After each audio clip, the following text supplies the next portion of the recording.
წლის 20 ნოემბერს პარიზის ქართველობამ დიდი ზეიმით აღნიშნა შოთა რუსთაველის ვეფხისტყაოსნის 800 წლისთავი.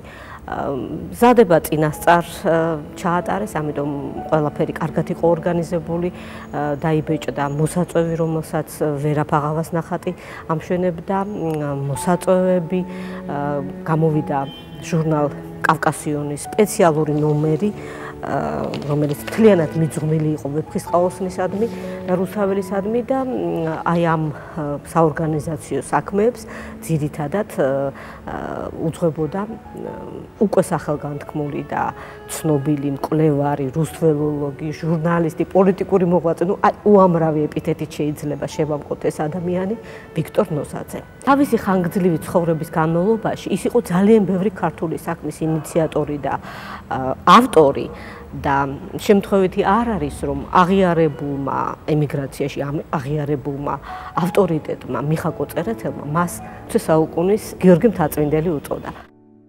ვიქტორ ნოზაძე 1893 წლის 17 სექტემბერს ზემოიმერეთის სოფელ წირქვალში დაიბადა. სწავლობდა სათავადაზნაურო გიმნაზიაში, რომელსაც ცნობილი პედაგოგი და საზოგადო მოღვაწე იოსებ ოცხელი ხელმძღვანელობდა. ქუთაისის სათავადაზნაურო გიმნაზიაში სწავლის პერიოდმა და იოსებ ოცხელთან ურთიერთობამ მის ცხოვრებაში მნიშვნელოვანი კვალი დატოვა. წლების შემდეგ ვიქტორ ნოზაძე ჟურნალ კავკასიონში გამოქვეყნებულ მოგონებებში წერდა: არც მე ვიყავი თავადი და აზნაური. ქართული გიმნაზიის კარი ყველასთვის ღია იყო. წოდებრივი ან ეროვნული დაბრკოლება იქ არ არსებობდა. მისთვის მთავარი იყო ამ გიმნაზიის ახალგაზრდობა ეროვნული სულისკვეთებით აღეზარდა. აი ასეთი სულისკვეთებით გახდა აღზრდილი ვიქტორ ნოზაძე.